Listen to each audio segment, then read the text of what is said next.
The autumn air hung heavy and damp over Oakhaven, a small, unassuming town nestled deep within the verdant, rolling hills of upstate New York. A persistent drizzle had been falling for days, turning the unpaved roads surrounding the old Saint Benedict Monastery into slick, muddy tracks.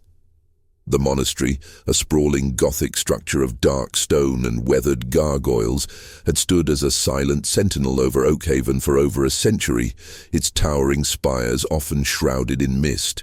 Once a vibrant spiritual hub, it had slowly fallen into disrepair, its last few aging monks having departed years ago, leaving it an empty, echoing shell. Today, however, the silence was broken by the rhythmic thud of heavy machinery. A construction crew, hired by a distant diocese, had begun the initial phase of demolishing a dilapidated annex on the monastery grounds, making way for what was vaguely described as future development. It was mid-afternoon, the light already fading under the oppressive gray sky, when the first anomaly appeared. Mark Jensen, a burly man with calloused hands and a perpetual 5 o'clock shadow, was operating a small excavator, carefully digging near the foundations of the annex. The machine's engine coughed and sputtered as the bucket bit into the soaked earth, churning up dark, rich soil mixed with ancient roots. Suddenly, the bucket snagged on something unusually solid. Mark, annoyed by the unexpected resistance, swore under his breath and tried again, applying more pressure. This time the machine bucked, and a sickening crunch echoed through the quiet afternoon. He cut the engine, a frown creasing his brow. What the hell was that? He muttered to himself, climbing down from the cab.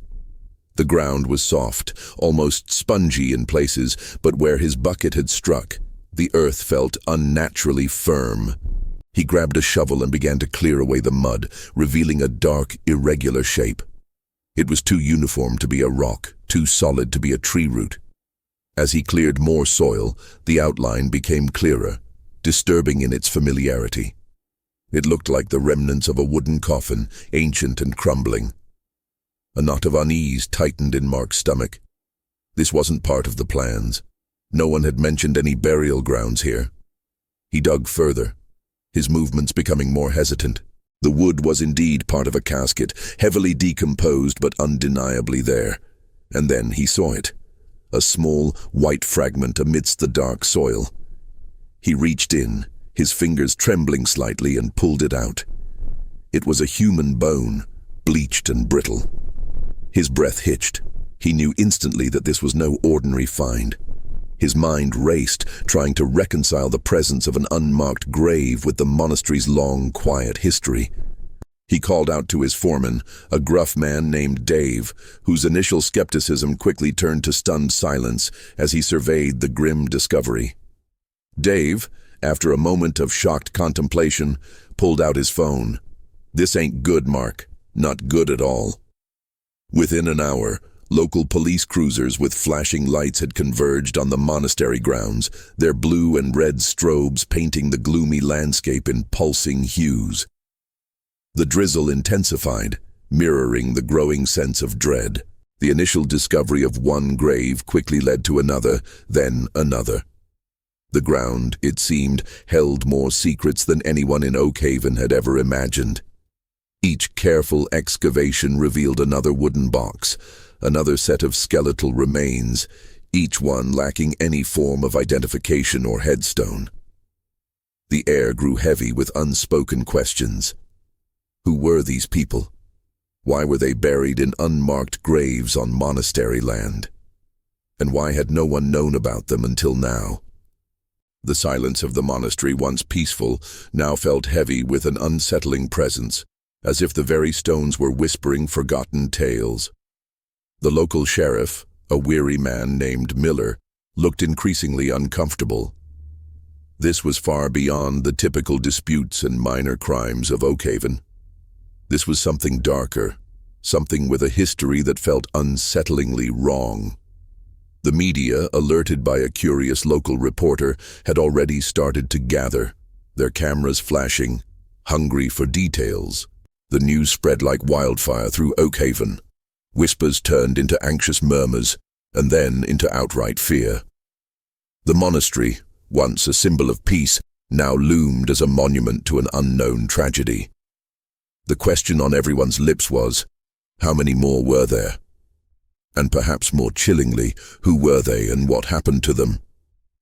The drizzle turned into a steady downpour, washing over the unfolding scene, as if trying to cleanse the land of the secrets it was reluctantly yielding. The skeletal remains, carefully exhumed by forensic experts who arrived quickly from the state capital, offered no immediate answers beyond their human origin. Each bone seemed to carry a silent plea, a demand for recognition from a past long buried. Sheriff Miller, his face grim under the flashing lights, contacted the state authorities, recognizing that this case was already far beyond the scope of his small department. The implications were too vast, too disturbing. As night fell, casting long, eerie shadows across the monastery grounds, the grim count continued. The total eventually reached 14 unmarked graves, 14 unknown individuals. The cold, wet earth held its secrets tight, but the discovery had ripped a hole in the fabric of Oakhaven's quiet existence. A profound sense of unease settled over the town, a chilling premonition that something truly dark had been unearthed. The initial shock began to morph into a chilling understanding. This wasn't just an archaeological curiosity, it was a crime scene of vast, unsettling proportions, hinting at a past buried as deeply as the bones themselves. The air itself seemed to crackle with an unspoken tension, a silent question hanging over the rain-soaked landscape. If you're enjoying this unraveling mystery, make sure to subscribe to the channel and hit the notification bell so you don't miss any part of this story. This is a fictional story. The call reached Agent Sarah Jenkins late on a Thursday night, pulling her away from a rare, quiet evening with a cold pizza and a worn-out crime novel. The voice on the other end, a terse contact from the New York State Police, laid out the bare facts. 14 bodies, unmarked graves, an old monastery in a town called Oakhaven. The details were sparse, but the sheer number of victims and their unusual burial site immediately piqued her interest. Sarah, a seasoned FBI agent with a sharp mind and an almost unsettling ability to spot inconsistencies, had seen her share of dark corners in human nature. Her skepticism was a shield, but her intuition, a finely honed instrument, hummed with a low thrum of intrigue. The next morning, before dawn, Sarah's black SUV cut through the pre-dawn gloom, leaving the familiar hum of city life behind. As she drove deeper into upstate New York, the urban sprawl gave way to rolling farmlands and dense forests, the sky a muted canvas of charcoal and slate. The weather remained grim, a steady, chilling drizzle that coated the windshield and made the winding country roads treacherous. Oakhaven, when she finally reached it, was even smaller and more isolated than she had imagined. A collection of tired-looking houses clustered around a single main street. The air itself felt heavy, not just with moisture, but with a palpable sense of apprehension. The Saint Benedict Monastery loomed on the outskirts of town, a hulking silhouette against the perpetually gray sky. Its Gothic architecture, designed to inspire awe, now seemed to emanate a chilling, oppressive aura. Crime scene tape, stark yellow against the dark stone, crisscrossed the excavated grounds, and a handful of local law enforcement vehicles remained, their presence a silent testament to the scale of the discovery. The site was a muddy quagmire, the ground churned and scarred by the ongoing forensic work. Sheriff Miller, a man whose face seemed etched with the weight of small-town burdens, met her at the perimeter. He was tired, his eyes bloodshot, and he clutched a steaming cup of coffee as if for warmth against the damp cold that permeated everything. "Agent Jenkins," he greeted, his voice raspy. "Thanks for coming." Sarah's gaze swept over the scene, taking in the carefully marked grave sites, the forensic tents, the solemn faces of the technicians sifting through mud and bone. "Sheriff," What can you tell me beyond the initial report? Her voice was crisp, professional, betraying no hint of the long drive or the unsettling nature of the scene. Miller sighed, running a hand over his thinning hair. The preliminary forensics suggest they've been buried for a long time, decades at least. The bodies are skeletal, no soft tissue remaining. What's odd, Agent, is their apparent identities. We found remnants of cassocks and rosaries in some of the graves. Our initial thought is that these are priests. Sarah's brow furrowed. Priests? From this monastery? That's the assumption, Miller confirmed, gesturing towards the imposing structure. But here's the kicker. There are no records of anyone being buried here outside the small cemetery plot on the other side of the property, which is fully accounted for. And no records of 14 priests vanishing from this monastery or the local diocese at any point. It's like they just disappeared into thin air and ended up here, unceremoniously dumped. The word dumped resonated with Sarah. It suggested a lack of respect, a deliberate concealment. Any signs of trauma? Too early to tell definitively on all of them, given the state of decomposition. A forensic anthropologist, Dr. Elena Rossi, interjected, stepping forward. She was a woman of precise movements and an intense, focused gaze. But on the few we've managed to examine closely, there are indications. One skull shows a clear fracture pattern consistent with blunt force trauma. Another has what appears to be a bullet entry wound, though confirming that will require more sophisticated analysis back at the lab. Sarah felt a chill that had nothing to do with the damp air. Blunt force trauma. Gunshot wound. This wasn't just a mass grave of forgotten individuals, it was a potential mass murder. And the victims were seemingly men of God. The implications were staggering. So this isn't just about finding out who they are, but what happened to them, she stated, more to herself than to the others. She walked towards one of the open pits, carefully stepping over the muddy ground. The air, despite the rain, carried a faint, musty scent of damp earth and decay. She peered down into the grave, a shallow depression where once a coffin had been. The empty space felt like a gaping maw, silent testimony to a horrific secret. The ground was meticulously scanned with ground-penetrating radar, revealing no other anomalies.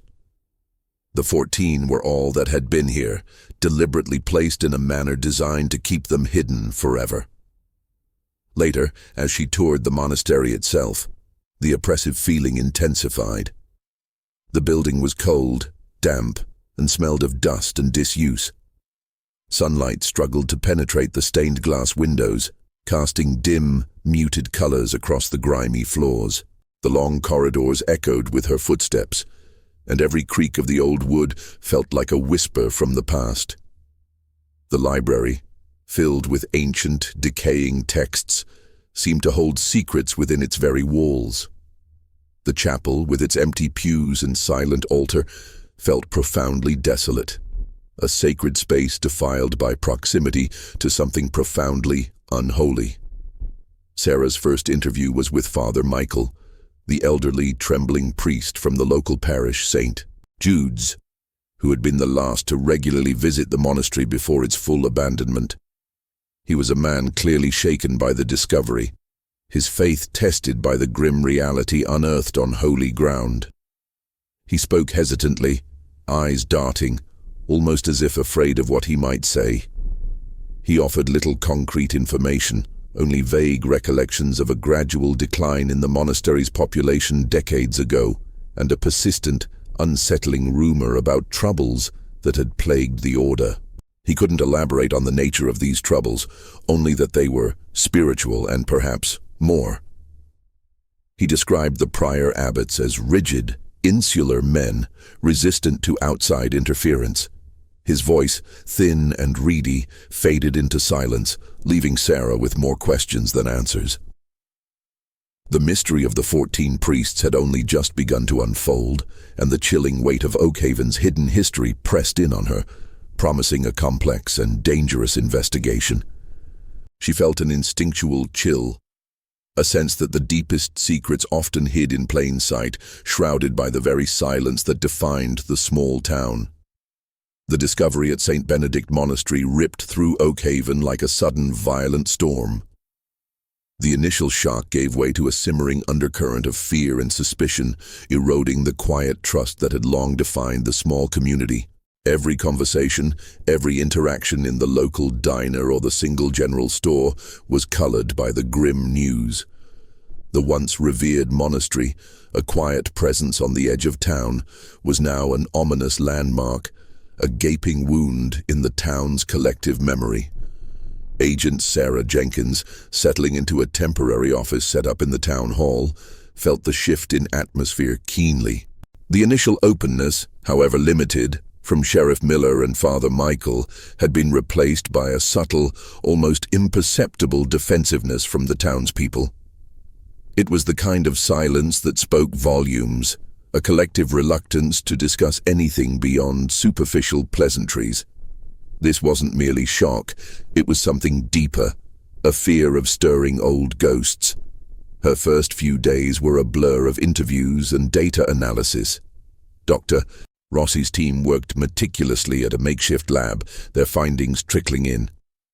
The 14 bodies were indeed male, and preliminary examinations strongly suggested they were all adults, likely ranging in age from late 30s to 60s at the time of their deaths. While religious garments were present in some graves, confirming their monastic ties, no personal effects, like rings, crucifixes, or identification tags had been found. It was as if every trace of their individual identities had been deliberately erased. The absence of dental records in any local or regional database, even for missing persons, was another disturbing puzzle piece. It suggested these men might not have been from Oakhaven, or their identities had been expertly scrubbed from existence. Sarah focused on the monastery's history. She delved into dusty archives at the local library, poring over old newspaper clippings and town records. The monastery had been founded in the late 19th century, a retreat for the Benedictine order, known for its strict discipline and self-sufficiency. Its population had peaked in the mid-20th century before beginning a slow decline. What interested Sarah was the period from the late 1960s to the early 1980s. There were occasional mentions of internal disputes or disciplinary matters within the monastery in local newspapers, always vague and quickly dismissed. But combined with the missing priests, these brief mentions started to paint a more sinister picture. She tried to re-interview Father Michael, but he had become even more withdrawn, his answers evasive. "The ways of the Lord are mysterious, Agent," he'd murmured, his gaze fixed on some distant point, avoiding her eyes. "Some things are best left undisturbed." His fear was palpable, a thinly veiled anxiety that struck Sarah as being about more than just spiritual discomfort. Desperate for a different perspective, Sarah sought out Eleanor Vance, Oakhaven's oldest resident. Eleanor, a sharp-witted woman in her late 90s with eyes that seemed to hold the weight of decades, lived in a small, cluttered house on the edge of town. She had seen Oakhaven evolve from a sleepy farming community to what it was now, and she had a reputation for remembering everything. Eleanor offered Sarah a cup of weak tea and a hesitant smile. "So, you're the FBI woman, dear. Come about the monastery, have you?" Her voice was surprisingly strong, though tinged with a tremor of age. "Yes, Mrs. Vance. We're trying to understand what happened there." Eleanor's gaze drifted to the window, lost in thought. That place, it always had its secrets, even when it was thriving. She paused, then continued, her voice dropping to a near whisper. "There were whispers, you see, about certain, shall we say, unorthodox practices. Strict, they were. Too strict, some said. And then there were the disappearances." Sarah leaned forward, her notepad ready. "Disappearances?" "Oh, not like this." Eleanor waved a dismissive hand towards the monastery. Not bodies in the ground, more like silent departures. Monks who simply vanished. Went to another monastery, the abbot would say.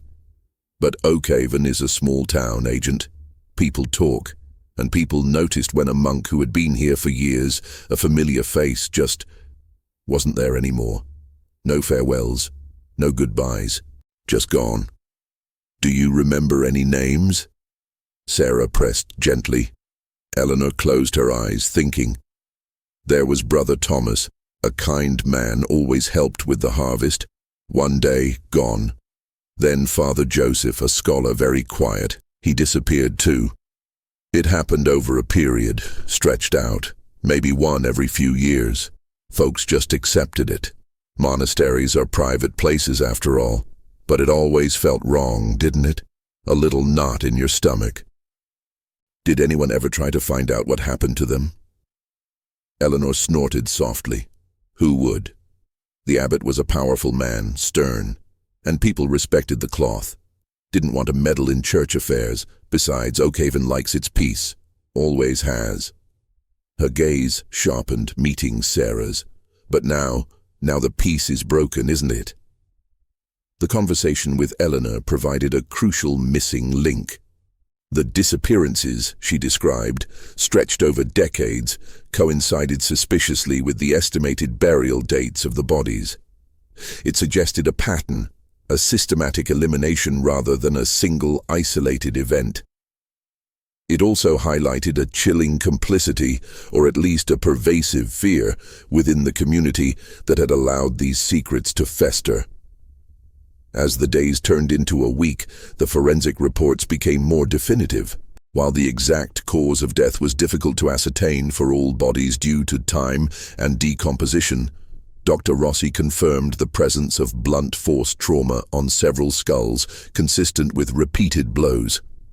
One body showed evidence of a deep stab wound to the chest, and another had fractured ribs, suggesting a severe beating before death. These were not natural deaths, nor were they accidental. This was murder. Premeditated, violent murder, repeated over a span of years. The realization settled over Sarah like a suffocating blanket. Someone at Saint Benedict Monastery had been systematically killing its own members, burying them in secret, and then covering it up for decades. The scale and audacity of it were chilling.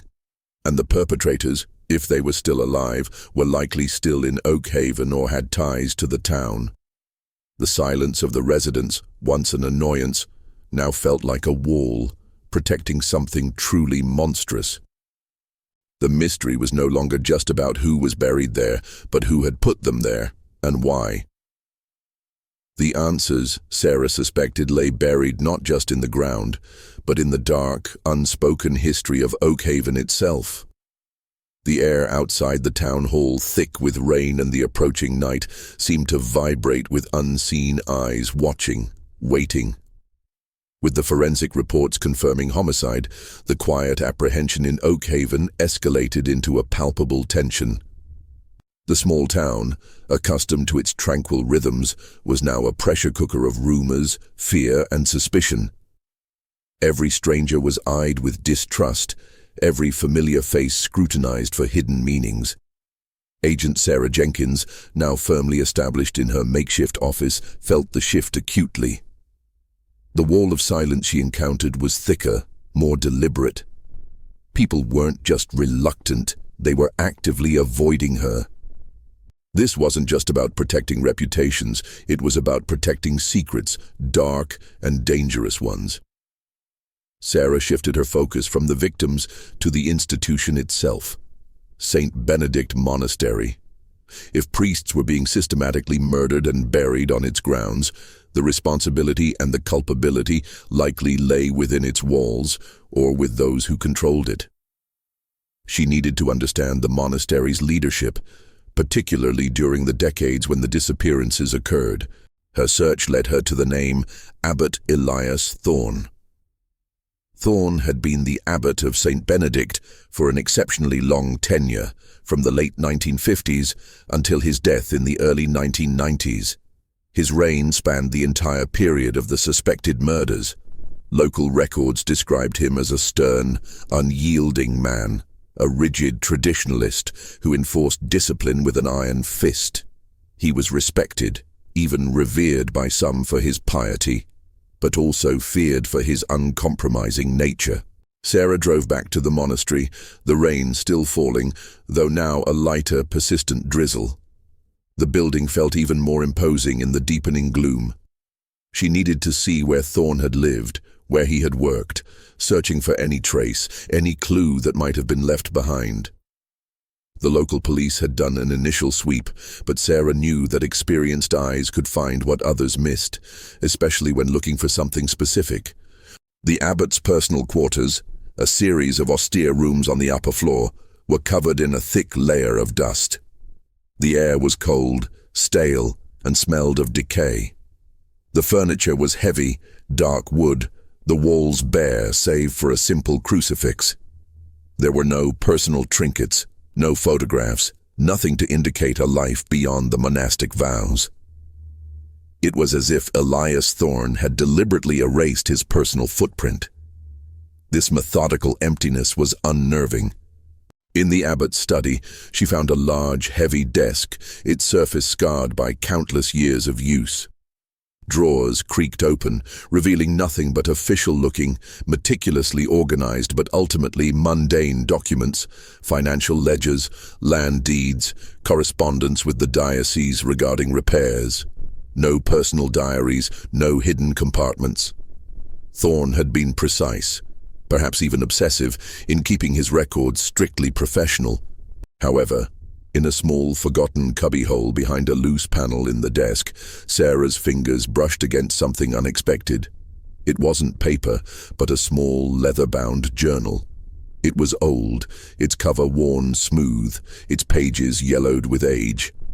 This wasn't an official document, this was personal. She pulled it out carefully. The journal was locked with a small, rusted clasp, but a gentle pry with a flathead screwdriver from her kit broke it easily. The first few pages were filled with neat, spidery script, detailing mundane monastery affairs. But as she flipped further, the entries became more erratic, the handwriting less steady, the ink smudged in places. These were not the detached observations of an administrator. These were the raw thoughts of a man under immense pressure. The entries, dated from the late 1960s to the late 1980s, painted a disturbing picture. Abbot Thorne wrote extensively about the rot, the descent, and the purification required within the monastery. He spoke of certain monks who were losing their way, succumbing to worldly temptations, or more chillingly, threatening the very sanctity of our order. His language was increasingly paranoid, almost fanatical. He saw enemies everywhere, even within his own cloistered community. One recurring phrase caught Sarah's attention. The lambs must be culled before the flock is corrupted. This was chilling. Culling the lambs, a violent metaphor for eliminating those he deemed impure or a threat. He never explicitly mentioned names in the journal, only veiled references to Brother A or Father X, and lamentations about their heresy or weakness.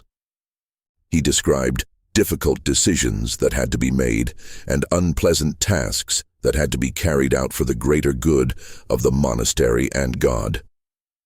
There were vague references to a sacred duty and a secret society within the order, implying that Thorne wasn't alone in his twisted crusade. He mentioned the others who shared his vision, those who understood the necessity of radical measures. This suggested a conspiracy, a small, fanatical core within the monastery dedicated to maintaining their version of purity through extreme violence. One entry, particularly disturbing, detailed a struggle with a recalcitrant brother who refused to see the light. The entry ended with a terse final sentence. He now rests in the Lord's private garden. Sarah's blood ran cold. The Lord's private garden, a euphemism for the unmarked graves. The journal didn't offer concrete proof of murder, no names, no dates of deaths, but it painted a horrifying portrait of a man consumed by a dangerous ideology, capable of justifying unspeakable acts in the name of God. It strongly implied a pattern of internal purges orchestrated by Thorn and possibly a few loyal, equally fanatical monks. The motive, Sarah theorized, was control and absolute adherence to their strict interpretation of monastic life, punishing any perceived deviation with the ultimate price. The threats Thorn spoke of could have been anything from questioning his authority to desiring to leave the order, or even something more personal and dark.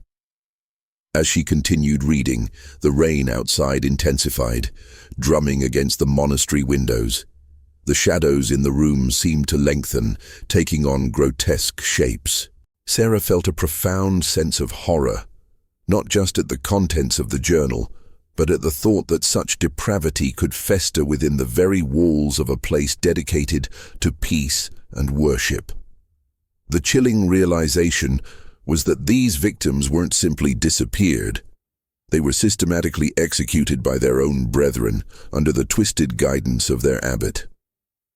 The journal was a breakthrough, a window into the mind of a monster, but it also raised new, terrifying questions. Who were the others Thorn referred to? Were they still alive? Had they escaped Oakhaven, and what secrets did they still hold? The hunt had shifted from identifying the victims to unmasking their executioners, and the town's silence, once merely irritating, now felt like an active shield, protecting a dangerous, unseen enemy still lurking in the shadows of Oakhaven. The air crackled with the weight of unseen eyes, a chilling certainty that the past was not content to remain buried. If you're finding yourself deeply immersed in this chilling, true crime-inspired mystery, remember to subscribe to the channel and hit that notification bell. You won't want to miss a single twist or turn as we uncover the truth behind the 14 priests. This is a fictional story. The discovery of Abbot Thorn's journal was a pivotal moment, shifting Sarah's investigation from a cold case of unidentified remains to a live hunt for conspirators. The journal, now meticulously scanned and analyzed by the FBI's Behavioral Analysis Unit, confirmed her darkest suspicions. Thorn was a sociopathic zealot, and his purification of the monastery was nothing less than systematic murder. The unit's profile suggested that Thorn likely employed a small, trusted circle of enforcers, individuals equally devoted to his twisted ideology, or perhaps simply too afraid to refuse his commands. Sarah knew that this level of secrecy and violence could not have existed for decades without someone in Oakhaven knowing, or at least suspecting. The small town silence wasn't just fear. It was a deeply ingrained culture of looking away, of protecting their own, even when their own were monsters. Her strategy shifted to shaking the foundations of that silence. She initiated a series of intensified interviews, not just with the usual suspects, but with anyone who had even a tangential connection to the monastery or its former members. She brought in additional FBI resources, including agents trained in small-town dynamics and interview techniques to help navigate the tight-knit community. One such interview was with Martha Davison, an elderly woman who had run the local general store for decades. Martha was a quiet, observant woman, known for her sharp memory. Sarah approached her cautiously, buying a coffee and engaging in small talk before gently steering the conversation. "Mrs. Davison, you've seen a lot of changes in Oakhaven, haven't you?" Sarah began, her voice soft but direct. Martha nodded, stirring her coffee. "More than I care to remember, dear." "The monastery," Sarah continued. "It must have been a big part of this town for a long time." Martha's eyes flickered, a momentary shadow passing over them. "It was. Quiet folk, mostly, kept to themselves. Did you ever notice anything unusual about the monks or how things were run?" Martha hesitated, her fingers tracing the rim of her cup. "Well, they were very strict, the Benedictines, especially when Abbot Thorn took over. Heard stories, of course, folks did, about monks who were sent away. For disciplinary reasons, they said. But it always seemed a bit sudden, like they just vanished overnight. Did you ever question it? A weary sigh escaped Martha. In a small town, agent, you learn not to ask too many questions, especially when it involves powerful people. Abbot Thorn. He was respected, yes, but also feared. People didn't want to cross him. And the church, well, it had a lot of influence here. She paused, her voice dropping. There was one young monk. Brother Thomas, I think. He used to come into the store, chat with the folks, always had a kind word. Then one day, he just stopped coming. His parents, who lived a few towns over, came looking for him. The abbot told them he'd been transferred to a mission overseas. They never saw him again. But a few of us here, we wondered. It didn't sit right. Did anyone else share your suspicions? Martha nodded slowly. Old man Peterson, who owned the lumber mill, he had dealings with the monastery for timber. He said once very quietly that Thorn was a hard man with a hard heart. And he saw things, he said. Saw monks being led away late at night, sometimes in the back of vans, not monastery vehicles. But he never spoke openly, too afraid. This was precisely what Sarah needed. Confirmation that the town wasn't entirely ignorant, just intimidated into silence. The van transfers were particularly chilling. It implied a methodical process, a means of removing bodies without drawing attention. Another interview proved equally fruitful. Jim Crowley, a retired carpenter who had done occasional work at the monastery, initially claimed to know nothing. But after persistent, empathetic questioning from an FBI agent, he finally broke. I remember. Jim's voice was hoarse, his hands trembling slightly. It was maybe 78, 79. The abbot, he called me in for a rush job, said a section of the old cloister wall needed shoring up, wanted it done quick, quiet, and he wanted it done at night. Strange that, but money was tight, so I went. He swallowed hard, his eyes wide with a memory that clearly haunted him. I was working near the annex, the one they just tore down, and I saw them. 2 monks, regular brothers they were, and Abbot Thorn, they were digging, in the middle of the night, with shovels, near where those graves were found. I didn't think much of it then, not really. Thought maybe they were burying something, some old relic, something religious, but they looked grim. And the abbot, he just stared at me, his eyes like ice, told me to mind my own business, that it was holy work. I got out of there quick as I could, never went back for monastery work, and I never told a soul until now. Jim's testimony was damning. It placed Abbot Thorn directly at the scene of the burials, confirming his active involvement. It also corroborated the presence of others, the 2 monks assisting him, giving more weight to Thorn's journal entries about his inner circle. The specific mention of the annex area further solidified the connection to the discovered graves. The fear Jim described, the chilling stare from Thorn, perfectly aligned with the personality Sarah had gleaned from the journal. Sarah also interviewed current and former members of the local Catholic diocese. They confirmed Thorn's unyielding nature and his resistance to any form of oversight. He ran the monastery as his personal fiefdom, largely autonomous. There had been complaints, mostly vague, about his severe discipline, but nothing that warranted a full investigation from the diocese, which was keen to avoid scandal. The church, it seemed, had been content to let the monastery operate in its own shadow, unwilling to look too closely. The pieces were beginning to fit into a horrifying mosaic. Abbot Thorn, a fanatic consumed by his warped vision of purity, systematically murdered those who deviated from his rigid doctrine or challenged his authority. He likely used a small, loyal, or terrified group of monks to carry out these atrocities and dispose of the bodies in secret. The town of Oakhaven, intimidated by Thorne's authority and unwilling to disturb its own fragile peace, had allowed these heinous acts to remain buried for decades. The silence wasn't benign. It was a complicit shroud over murder. The challenge now was to identify those others, Thorne's accomplices, who might still be walking free. The chilling reality was that the monsters of the past could still be living among them, hidden in plain sight. With the town's silence beginning to crack, Sarah shifted her focus to identifying Abbot Thorne's accomplices. The journal entries pointed to the others, and Jim Crowley's testimony about 2 monks helping with the digging provided a concrete lead.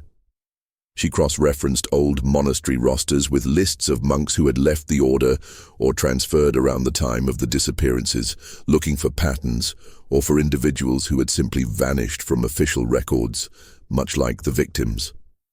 One name kept resurfacing: Brother Gabriel. He had entered the monastery in the early 1960s, a few years after Thorne became abbot, and had been a close, almost shadow-like presence beside him. Gabriel was known for his unquestioning obedience and fierce loyalty to Thorne. Official records indicated he had left the order in the early 1990s, shortly after Thorne's death, citing health reasons, and had seemingly disappeared from public life. There was no clear record of where he went, only a vague address for a religious retirement home in a distant state, which upon checking proved to be defunct. Tracking down Brother Gabriel became Sarah's priority. She utilized FBI resources, tracing old pension records, social security benefits, and any digital footprint, however faint. It was a painstaking process, but eventually a hit emerged. A man matching Gabriel's description, now in his late 80s, was living under a different name, Arthur Jones, in a small, isolated nursing home in rural Pennsylvania. He had lived a quiet, reclusive life, rarely having visitors. Sarah made the journey to Pennsylvania. The nursing home was a desolate, quiet place perched on a windswept hill. Arthur Jones, once Brother Gabriel, was a frail, stooped figure, his face deeply lined, his eyes clouded with age and, Sarah suspected, with guilt. He sat in a wheelchair by a window, staring out at the gray winter landscape. "Mr. Jones," Sarah began, introducing herself and showing her FBI credentials. He flinched at the sound of her voice, his eyes widening slightly. I don't know an Arthur Jones," he whispered, his voice raspy with disuse. "My name is Gabriel, Brother Gabriel." Sarah sat down opposite him, her voice gentle but firm. "Brother Gabriel, we know about the monastery, we know about Abbot Thorne, and we know about the graves." At the mention of the graves, a tremor ran through his aged body. His eyes, initially clouded, suddenly sharpened, reflecting a deep, decades-old terror. "The Lord forgive me," he breathed, tears welling in his eyes. It took time and patience, but Gabriel, now confronted with the undeniable truth, began to confess. His confession was a fractured narrative, punctuated by long pauses, shuddering breaths, and moments where his voice faded to a whisper. It was the confession of a man who had lived with a monstrous secret for too long, a ghost haunting his own life. He spoke of Abbot Thorne with a mixture of reverence and absolute terror. Thorne, he explained, had a charismatic but deeply disturbing personality, capable of twisting scripture and doctrine to justify his extreme views. He believed the monastery was being corrupted by weakness. Monks who engaged in forbidden studies, expressed doubts about rigid dogma, or even simply displayed too much personal ambition or independence. Thorne viewed these perceived transgressions as a direct affront to God, and he saw himself as God's instrument for purification. Gabriel confirmed that the 14 priests were indeed the disappeared monks. He recounted how Thorne would identify a problematic monk, then, sometimes with the help of Gabriel and 1 or 2 other trusted, equally terrified or indoctrinated brothers, would isolate them. The disputes would escalate, often into brutal beatings in secluded areas of the monastery. Gabriel admitted to being present at some of these disciplinary actions, forced to watch, and sometimes to participate. His voice broke as he described holding down struggling victims while Thorn delivered fatal blows, or witnessed another monk, Brother Peter, administer a fatal stab wound under Thorn's command. The methods varied, but the outcome was always the same: death. "He told us it was God's will," Gabriel sobbed, his face buried in his hands. "He said we were cleansing the monastery, saving their souls from damnation. He said if we didn't obey, we would be next." He was terrifying. He had a way of looking at you, of twisting things until you believed you had to believe. The bodies, Gabriel explained, were buried in the annex area for two reasons.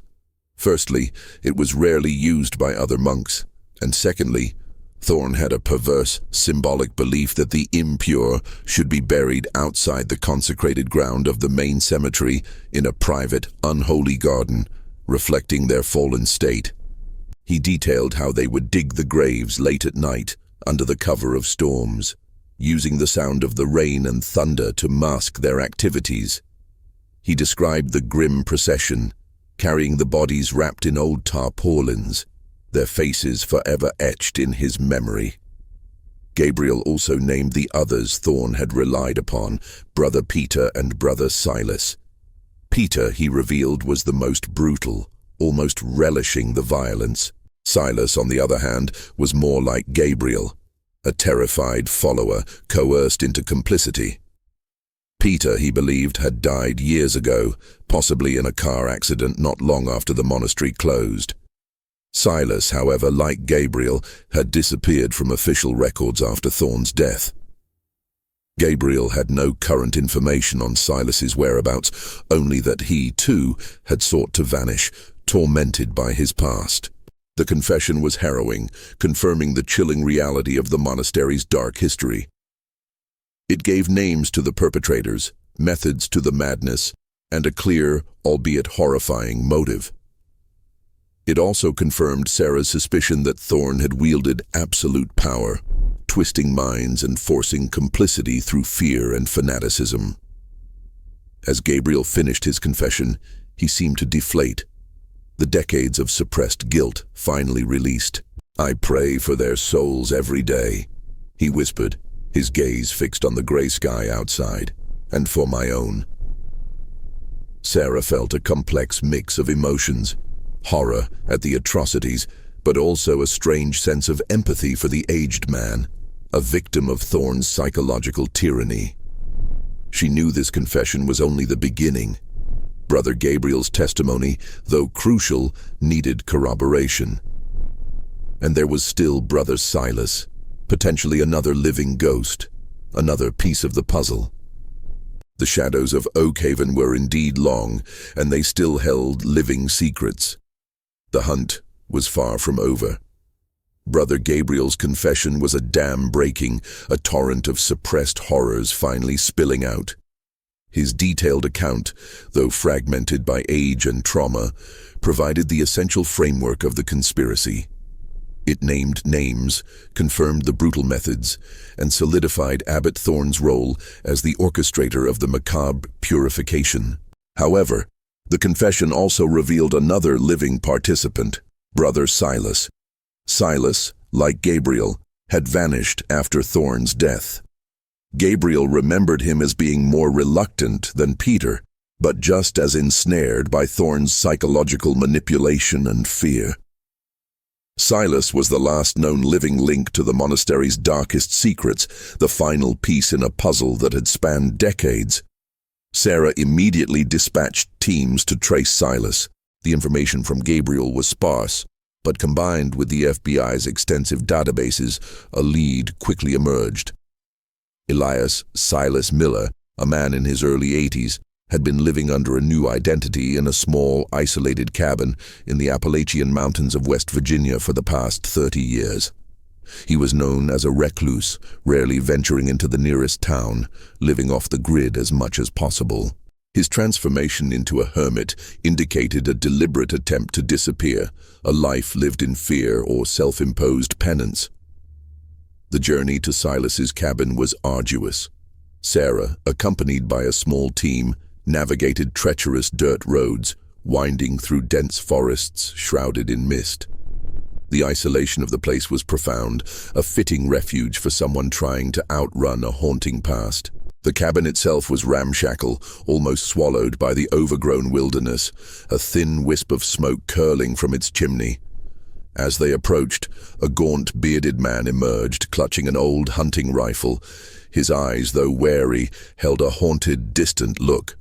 "Who are you?" he rasped, his voice rough from disuse. "Elias Miller. We're with the FBI," Sarah announced, holding up her badge. "We need to talk about Saint Benedict Monastery." At the mention of the monastery, the rifle dropped to his side, and a profound weariness seemed to settle over him. He knew he had been waiting for this day for decades. "Come in," he murmured, his resistance dissolving. Inside, the cabin was Spartan, meticulously clean, but filled with a pervasive scent of wood smoke and damp earth. There were no personal mementos, only shelves lined with old, worn religious texts and a small, crudely carved wooden crucifix on the wall. He was, in essence, still Brother Silas, still living a monastic life, albeit a self-imposed, tortured one. Silas's confession was different from Gabriel's. Where Gabriel had been emotionally raw and often tearful, Silas was a man of quiet, profound despair. He spoke in a flat, monotone voice, as if recounting a nightmare that had long since become his grim reality. He corroborated Gabriel's account, adding chilling details that filled in the gaps. He described Abbot Thorn as a master manipulator, a man who could twist faith into a weapon. Thorn had cultivated a small inner circle, playing on their fears, their obedience, and their genuine, if misguided, devotion. Silas admitted to helping dig the graves, to witnessing the brutal purifications, and to aiding in the silent disposal of the bodies. He confirmed the names of the victims that Gabriel had vaguely recalled, providing the full names of the 14 priests, each one a pang of remembered guilt. He spoke of the fear, the constant threat of being purified themselves if they disobeyed. "He told us it was a holy war," Silas explained, his eyes fixed on a point beyond Sarah, lost in the past. Against the modern world, against liberalism in the church. He said God spoke to him, commanded him to cleanse the flock. And we believed him. Or we were too afraid not to. Silas described specific instances with chilling clarity. He recounted how one monk, Father Dominic, had been executed for secretly reading banned theological texts. Another, Brother Leonard, had been killed for expressing doubts about Thorn's extreme interpretations of monastic vows. He even spoke of a young novice, Brother Daniel, who had planned to leave the order, only to disappear before he could. Thorn said he was a coward, unworthy of salvation, and prevented his escape permanently, Silas said, his voice barely audible. The cruelty was systematic, the motives chillingly mundane in their fanaticism. He confirmed Brother Peter's involvement, describing him as Thorn's most zealous enforcer, a man who seemed to derive a dark satisfaction from the violence. Peter, Silas revealed, had died in a drunken driving accident, a fitting end in Silas's mind for a man consumed by his own depravity. Silas also shed light on the initial disappearances that Eleanor Vance had mentioned. Thorn had indeed systematically eliminated anyone who posed a threat to his absolute authority or his warped vision for the monastery. The local diocese, according to Silas, was aware of Thorn's rigid methods, but chose to ignore the rumors, seeing him as a bulwark against modernity or simply preferring to avoid scandal. Thorn had expertly manipulated the church's insular nature and the small town's desire for peace to create his own private kingdom of terror. "I tried to leave many times," Silas confessed, his voice barely a whisper. "But he always found a way to stop me. Threats against my family, against my immortal soul. He had a hold on us, Agent. A terrible, dark hold. After Thorne's death, Silas had fled, running from his past, trying to atone through a life of solitude and prayer. "I knew this day would come," he said, finally looking at Sarah, his eyes filled with a profound sorrow.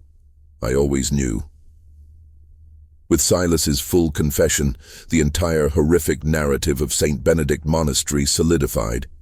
The identities of the 14 victims were confirmed, their fates tragically sealed by the fanaticism of one man and the terrified complicity of others. The pattern of murders, spanning decades, was laid bare. The motivation was clear: absolute control and purification of the monastery, according to Thorne's twisted ideology. The case, however, was not fully closed. While Thorne was dead and Peter was dead, Gabriel and Silas had confessed, providing overwhelming evidence. But the deeper questions remained. How could such a horrifying scenario have gone undiscovered for so long? What lessons could be learned from Oakhaven's silence?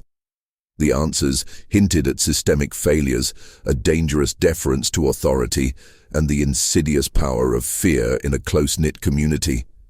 Sarah knew that while the immediate perpetrators were identified, the scars of this dark chapter would linger long in Oakhaven, a chilling reminder of the secrets buried beneath their feet and within their very history. The monastery, once a place of spiritual solace, was now irrevocably etched into the town's consciousness as a monument to unspeakable horrors, its silence now screaming the truth. If you've been gripped by the chilling revelations of this story, don't forget to subscribe to the channel and hit that notification bell. Be sure to catch the final chapters as we uncover the full implications of Oakhaven's dark past. This is a fictional story. The confessions of Brother Gabriel and Brother Silas sent shockwaves far beyond Oakhaven. The national media, initially drawn by the macabre discovery, now had a complete, horrific narrative.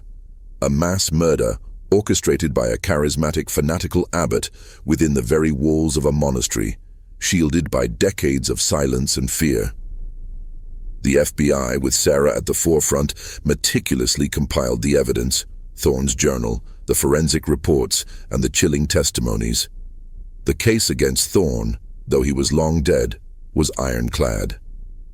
Gabriel and Silas, both frail and remorseful, were taken into protective custody, their cooperation essential for the ongoing investigation and eventual legal proceedings, however symbolic. Sarah remained in Oakhaven, not just to finalize the case, but to understand why this had happened, why so many people had remained silent for so long.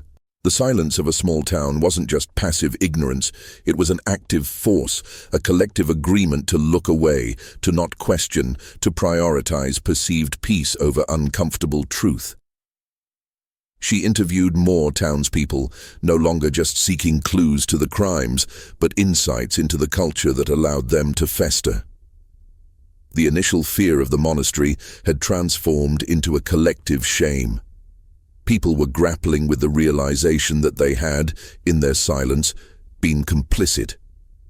Father Thomas, the current priest of St. Jude's parish, a man much younger than the victims, spoke with profound sadness. The church hierarchy, especially back then, was often insular. They viewed monasteries as self-contained entities largely beyond their direct daily oversight, as long as funds were coming in and no major public scandal erupted. Thorne was a traditionalist, seen by some as a bulwark against changing times. His rigidity was almost admired in some circles, never questioned enough. There were whispers, yes, about his severity, but nothing concrete enough to trigger a full investigation from the diocese. They didn't want to cause a stir. The Benedictine order itself has its own structure, and Thorne exploited that autonomy to the fullest. Eleanor Vance, now a quiet confidant, put it more simply. "We're a small town, Agent. We value our peace. We don't like trouble. And Abbot Thorne, he was trouble. But he was also man of God." People believed in the church. They feared God and they feared Thorn. It was easier to look away, to tell yourself it wasn't your business, to pray for the best and hope it wasn't true. Her voice was soft, but the weight of her words was immense. And the monks who vanished, they were strangers mostly, not Oakhaven folk. It made it easier to dismiss, didn't it? This was the chilling truth. The victims were outsiders, even within their own monastery. This made them easier to disappear, easier for the town to ignore. The monks who assisted Thorn were either too terrified, too indoctrinated, or too desperate to break free. They were also isolated, cut off from the outside world by their vows and the abbot's iron grip. Sarah walked the streets of Oakhaven, observing the changed atmosphere. The diner, once bustling with casual chatter, was now quieter, its patrons exchanging glances, their conversations hushed. The local paper, usually filled with community events and minor news, ran daily updates on the monastery case, its headlines stark and unforgiving. The children, usually seen playing freely in the streets, were now often kept closer to home, a new layer of fear permeating even the innocence of youth. The weight of the silence wasn't just about the crimes themselves, but about their ripple effect. It had fostered an environment where paranoia thrived, where truth was suppressed, and where trust, once a given, was now fractured. The people of Oakhaven, once proud of their quiet community, were now forced to confront a dark reflection of themselves. The peace they had so carefully preserved had been built on a foundation of buried bodies and unspoken horrors. Sarah also realized the deeper psychological toll on the living. Brother Gabriel and Brother Silas, though culpable, were also victims of Thorn's psychological tyranny. They had lived for decades with the crushing burden of their complicity, their lives defined by a secret that had eaten away at their souls. Their confession, while bringing them closer to justice, also brought them a fragile, hard-won peace. The monastery itself became a focal point of this collective introspection. The diocese announced plans for its complete demolition, with no immediate plans for new development. The land would be deconsecrated, its grim history erased from the physical landscape, though never from memory. A memorial was planned for the 14 victims, a monument to the innocent lives lost and a somber reminder of the darkness that can lurk beneath the veneer of piety. As the days turned into weeks and the last of the forensic teams packed up, the grim work continued, identifying the victims through DNA, tracing their families, bringing them what little closure was possible after so many decades. The victims' families, scattered across the country, reacted with a mixture of shock, grief, and profound relief at finally knowing the truth. The discovery unearthed not just bones, but long-held uncertainties, unanswered questions that had plagued generations. For some, it was a confirmation of long-held suspicions about their missing loved ones. For others, it was a sudden, brutal revelation. Sarah observed the town, seeing the subtle shifts. Some residents began to speak out, sharing their own hushed memories or suspicions, attempting to cleanse themselves of the burden of silence. Others remained guarded, unable or unwilling to face the collective trauma. The healing process would be slow, perhaps never complete.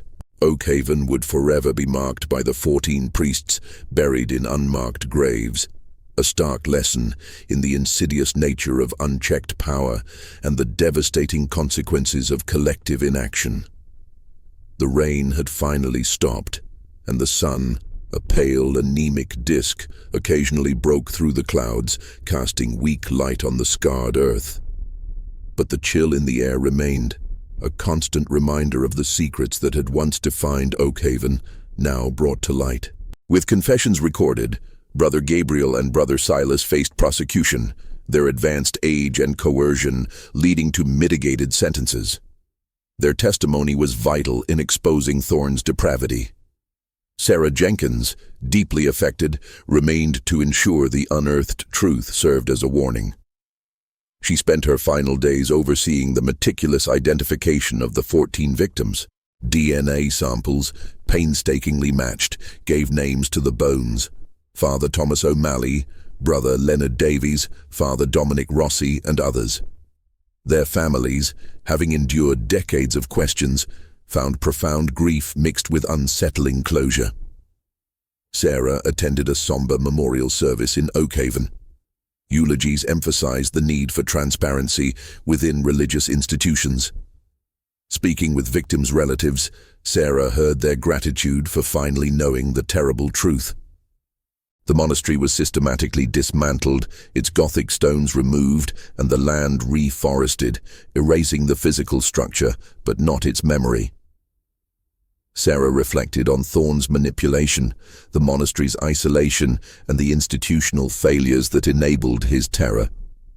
Crucially, the town's desire for peace and reluctance to challenge authority had shielded the murders. The case highlighted how easily individuals can be coerced in isolated authoritarian environments. As Sarah prepared to leave, the weather cleared and a pale sun shone. The immediate threat was gone, perpetrators identified and victims named, but the echoes of the past would forever reverberate through Oakhaven. The town would carry the scars, a grim reminder that complicit silence breeds darkness. The mystery was solved, but its implications would define this now not-so-innocent community. Sarah drove away, leaving behind a place forever changed by hard-won truth. The revelations from Saint Benedict Monastery shocked the nation, exposing decades of concealed horrors. Thorne's fanaticism and the town's silence became a cautionary tale. Gabriel and Silas received mitigated sentences, their public confessions serving as a stark warning about unchecked power. The Catholic Church launched an inquiry, establishing new protocols for transparency to prevent future dark chapters. Agent Sarah Jenkins, back at her desk, completed her final report. The Oakhaven case had profoundly impacted her, a stark reminder that insidious crimes can hide in plain sight. She oversaw the respectful reburial of the 14 priests, each grave now bearing a headstone, a dignified end to lives so cruelly taken.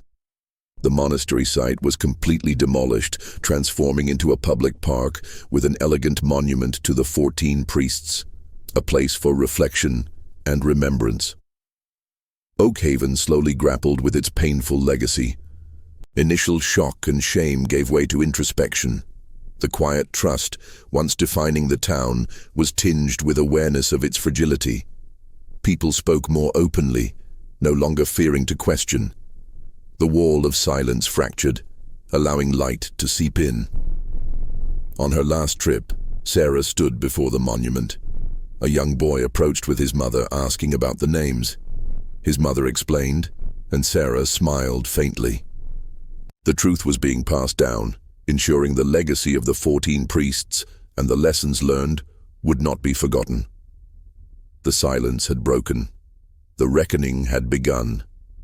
Oakhaven, forever changed, moved towards a future built on the hard-won clarity of truth, its echoes a haunting reminder of darkness allowed to fester. If you've been on this gripping journey with us, and the story of the 14 priests has resonated with you, remember to subscribe to the channel and hit that notification bell. Your support helps us bring more compelling, realistic mysteries to life. For another unsettling mystery, be sure to watch our video, 1850, Spain. The convent where 28 women were found sleeping and never woke.